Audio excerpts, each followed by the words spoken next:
Turron Davenport, USA Today, is here to give us our Eagles fix from Eagles Wire. 8-1, Turron. I don't know that the most fanatical Eagles fan could have mapped this out. But at the bye week at 8-1, I want to start with this. The second half, these last 7 games are interesting. You got Dallas twice, and that little Seattle Rams thing has now turned into a potential home field advantage type of game with that Rams team, the way they're playing, if Seattle can get hot here. So there's a lot of interesting storylines in these last 7.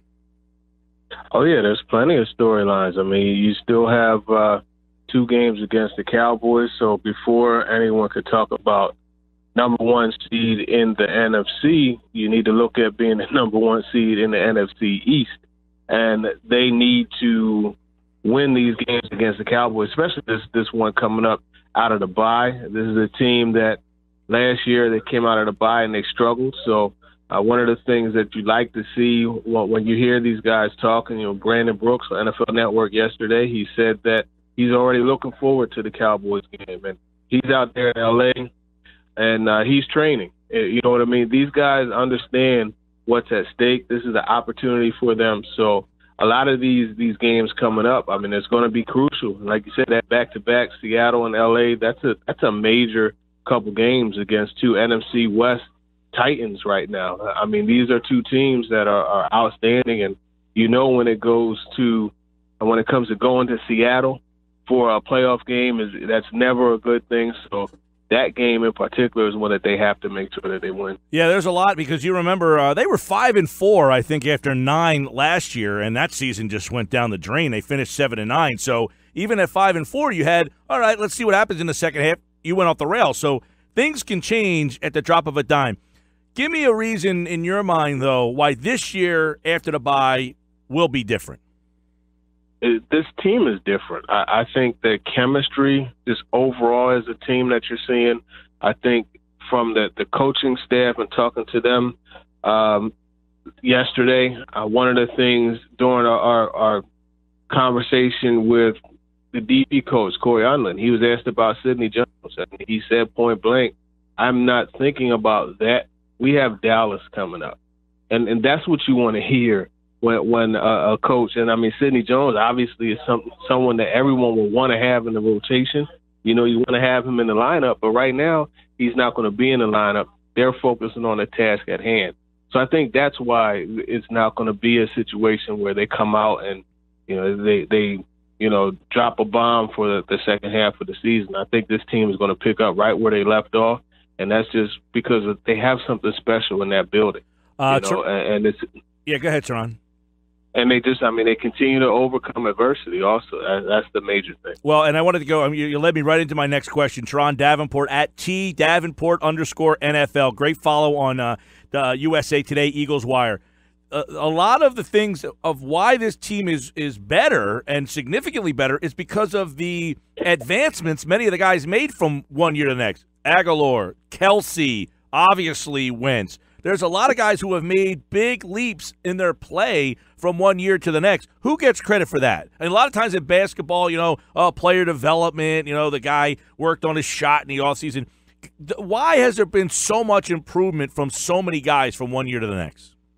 Yeah, I think it's just a matter of everybody just settling in. And I think Doug Peterson, it starts with him and just his ability to allow the players to not dictate, but have a good say in how things are going to go for that team.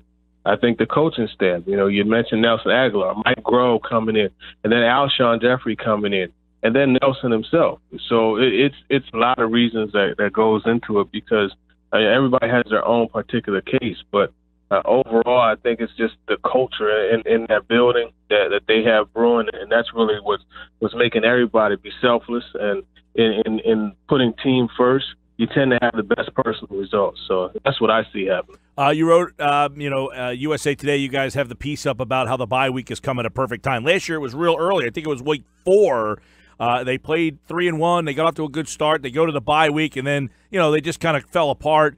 This year they've played, 9 games now. Week 10 they get the bye. You think this is coming at the right time?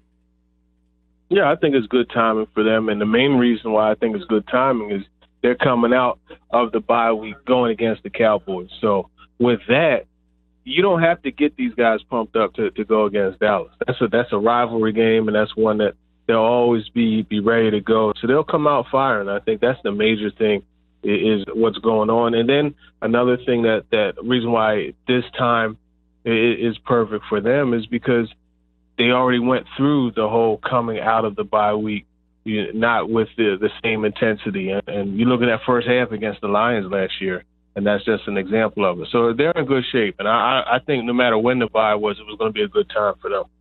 Turron, give me now you've seen Jay Ajayi 1 week in this offense. He did get more, touches and plays than many people thought he might get. He had the great touchdown run.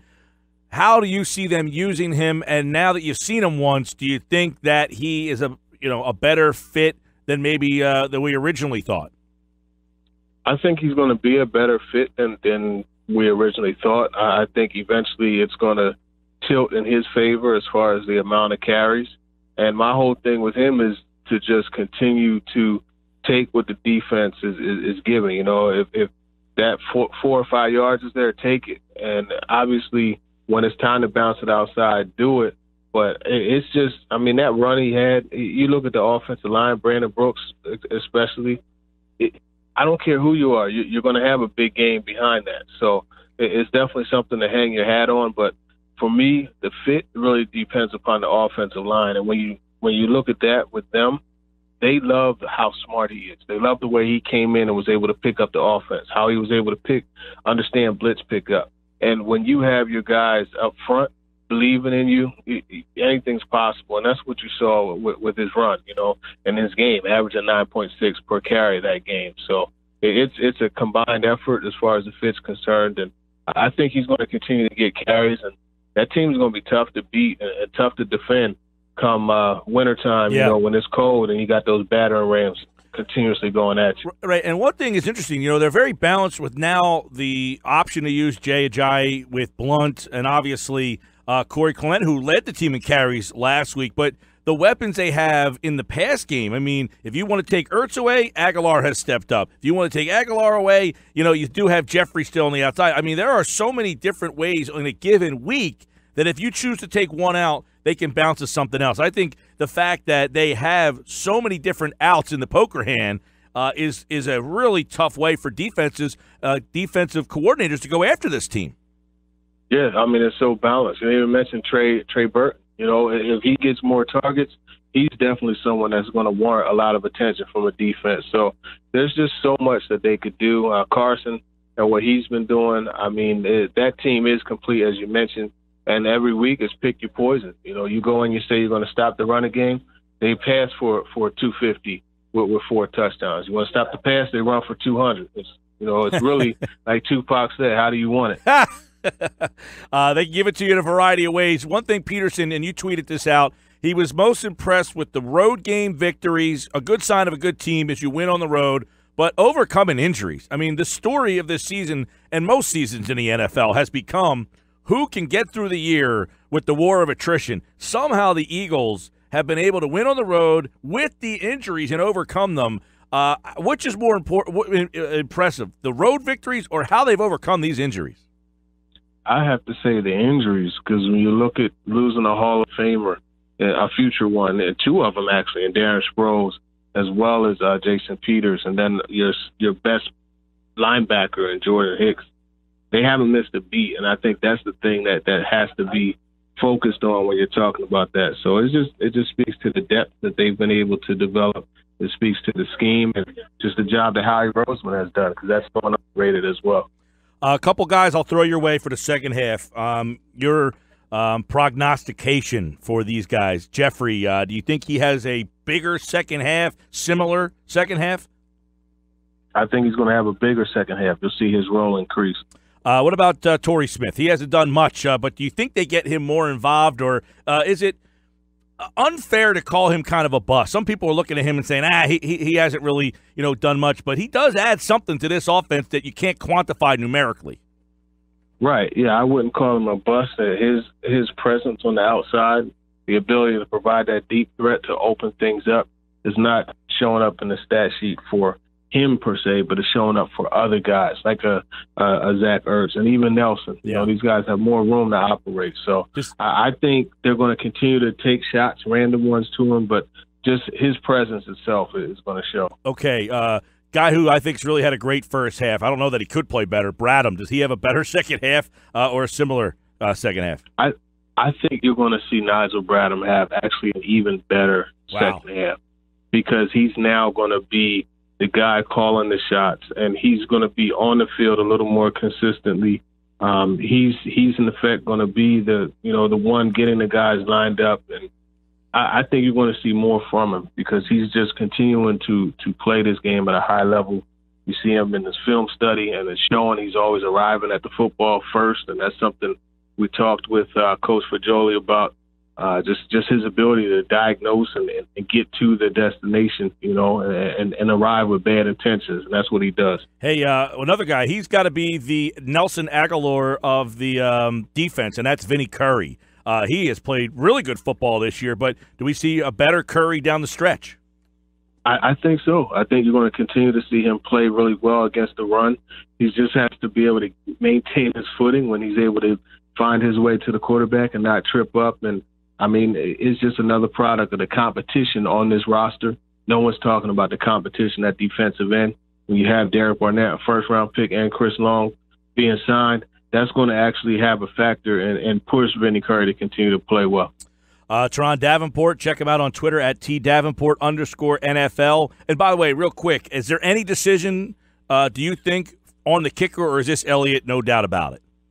I don't see how you go away from Elliott. He's played so well.